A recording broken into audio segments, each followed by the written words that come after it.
This is the most inspirational piece of electronic music gear I've ever used. Freebeat. Hey, how's it going, everybody? Welcome to Freebeat, where I post new music-related content every single day, so if that sounds good to you, hit that subscribe button, ring that notification bell. Today's patron shout-out goes to Eric Wagner. Thank you so very much for the support.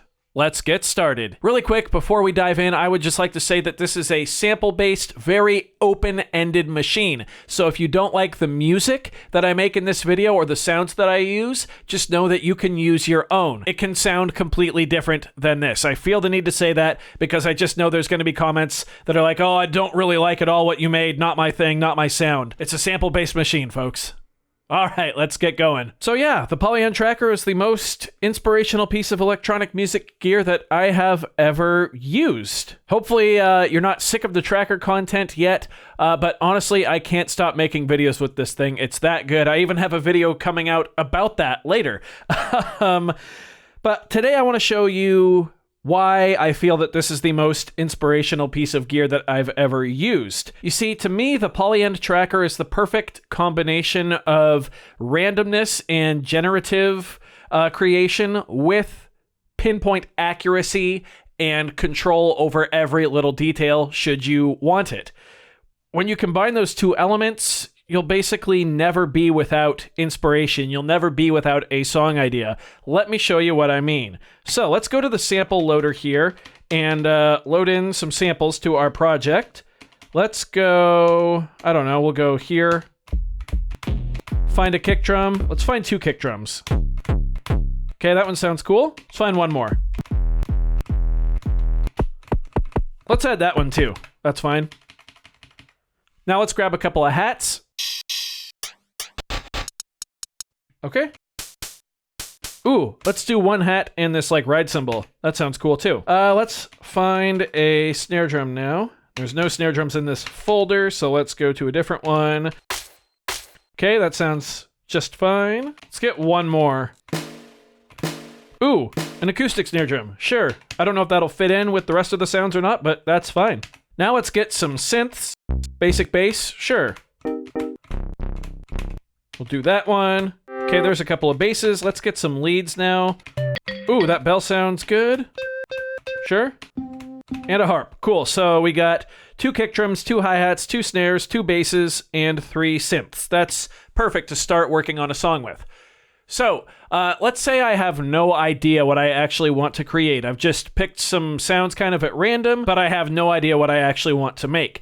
So that's where the generative and random element of the tracker comes in. You see, the tracker can get us going in a direction, and then once we actually have something laid down, we can start fine-tuning everything because it's data, basically, on this spreadsheet-esque sequencer that we can manipulate to something that we like once we start to get an idea in our head. So let's go to track 1. Let's hold shift and press up to highlight the whole row. Let's go fill. Now we are going to fill this track with kick drums first. In the instrument fill section, if we come down to fill type, go random, and now we can select a range. We have 2 kick drums, so we'll go from 1 to 2. Those are our 2 kick drums. Where do we want it to fill? This is where we can really have some fun. So I'm just going to start off and go random, and density, I'll hit 50%, sure, click fill. Now,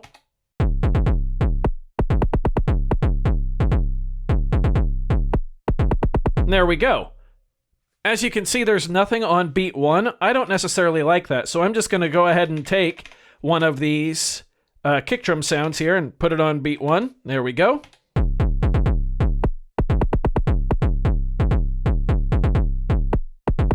Now, we could go to track 2 and throw in some hats. However, we can once again use the fill function on track 1 to fill in the empty spaces with hi-hats, those empty kick spaces if we wanted. We can go and highlight the whole row. We can go fill. Now, we can say do it where there's no note, or we can still do random.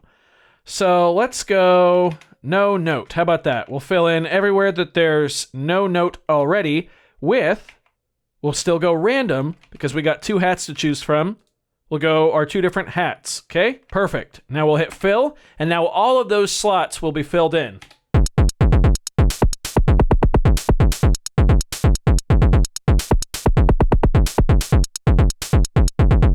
Yeah, cool. Keep in mind this is only using one track as well. Now, if we did want to track this out and do stem export, we would have to do a little work in the DAW to separate those a little better, but that's many, many steps down the line. So now we can go to track 2 and put some snare drums in there, or I could once again highlight track 1, go down to fill. We can say random again. Let's go density 28%. We'll go random once again because we have 2 snares. We'll highlight those. We'll select a range of 5 to 6. Those are the 2 snares. Click fill.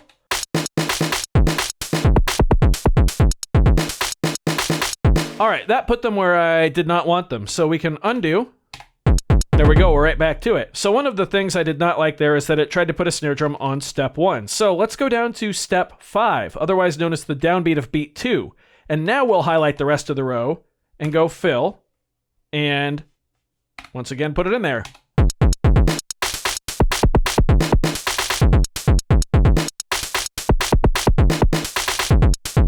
All right, I still don't like that. That's okay. Let's go and do track 2. Let's tell you what, we'll go right here from step 5, go all the way down to the end of the pattern. We'll go fill. Let's try random and 28% density again.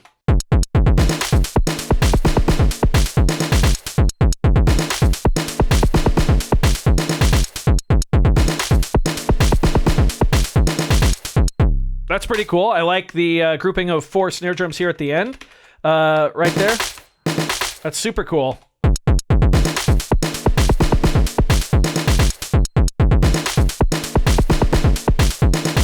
Yeah, we can go to the sample editor too. We can select that acoustic snare drum, and I actually kind of want to crop it a bit here. I don't want all of that ring, so I'm going to do that. And now I'm going to go down and apply a fade out. Still more than I'd like, so let's pull in the end a little more here. Go up to crop, do that, fade out. Yeah, that's cool. Go down to instrument parameters, a little bit of reverb. Bring up overdrive a bit. There we go.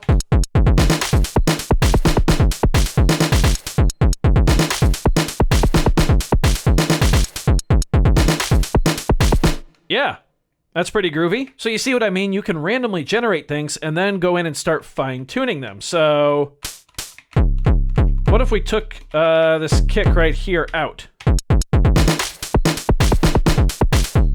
Yeah, in fact, there's quite a bit of kick action through this section that I'm not necessarily in love with. Let's take those 2 out and see how it changes it.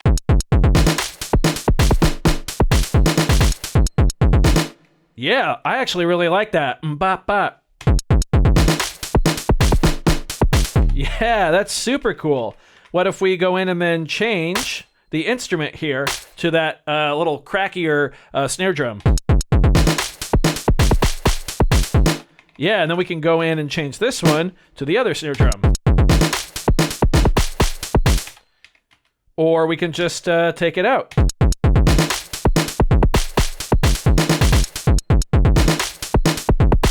Yeah, awesome. Let's go ahead and fill in some tunings for our snare drum, shall we?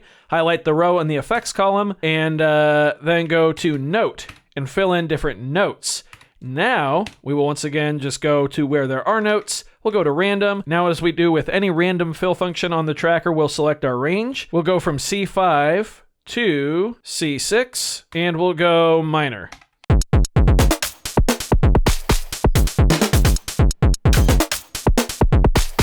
Yeah.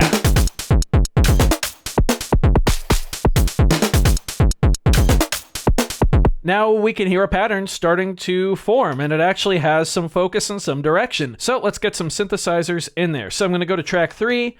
Let's go ahead and, well, actually tell you what we'll do. We'll select the whole row. We'll go to fill.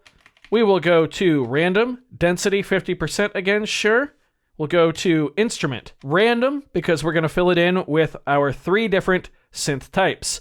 So range will go from 9 all the way down to, I believe it's 11. Yeah, fill those in.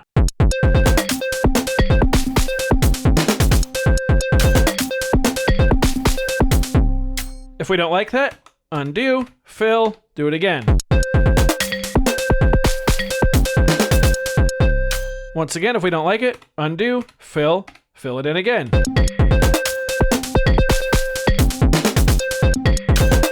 We can also now go fill, press note, and we can fill in our note range. So looks like everything is set from the last time we did a note fill, except we want to just do this wherever there are notes now. Minor, random from C5 to C6.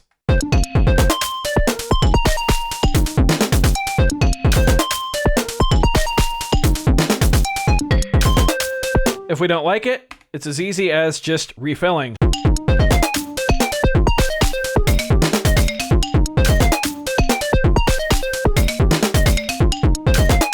I love this little run of 4 notes here.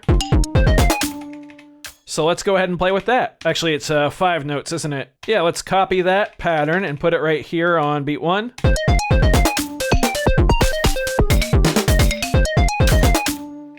And as you can see, we are well on our way to something usable. Let's go ahead and fill in with an effect though, because this is where things can get really crazy as well. We'll go each step and we'll set step to 1, so it will literally be every step we'll get a new random effect on there.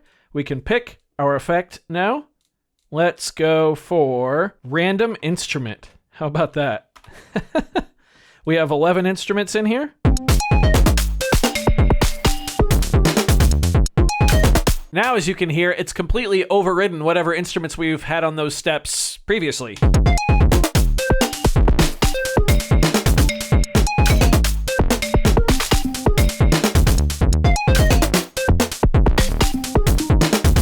I actually think this works kind of well as like a breakdown for a song. So I'm going to go copy pattern, then I'm going to go to pattern 2, going to paste it in here and save it.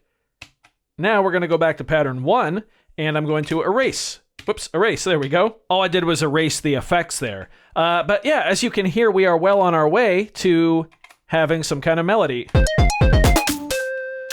So dubba-dubba-dubba-dubba-da, and we'll erase like this. This, I'm just kind of taking out random stuff.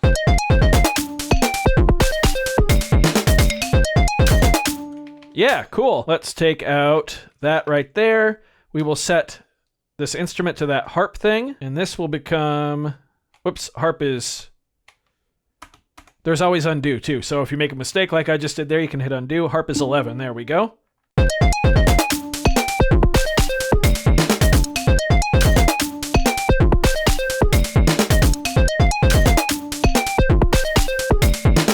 Nice.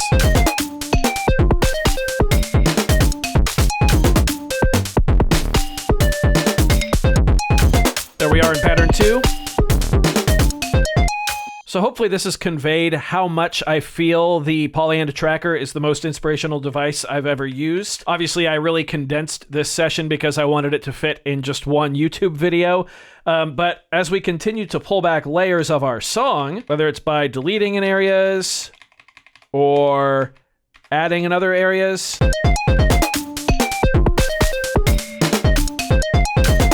we start to take something that was completely randomized and then fine-tune all of those elements into something that we have a lot of control over and is exactly what we want. But it's the tracker, of course, and the randomization, the generative abilities of the tracker that got us started in the first place. Also, it should be noted that I kind of pushed this example to its extreme just to show you, well, the extremity of which you can push things when it comes to the random generative abilities of the tracker. I wouldn't necessarily go in and fill every single step on step 1 before I started the deleting process, you know. That's a bit much, I think. I just wanted to show you what you can really do. If you want to. Of course, you can go everywhere in between from basically, 0 to 100 in terms of intensity in a session like this. It's just simply phenomenal. And I should mention, you do have track export, individual track export. You can export all 8 tracks, plus your reverb and delay sends, plus a master, just to the SD card, and then throw them into your DAW, and you can finish it from there. It's simply the most inspiring device I've ever used. I do hope you found this video informative or at least entertaining. If you did, be sure to leave a like on the video. If not, you can always leave a dislike. That's okay too. Doesn't hurt my feelings, just makes me try that much harder next time. Either way, be sure to hit that subscribe button, ring that notification bell. Thank you all so very much for being here. Thanks for watching. We'll see you next time. Bye.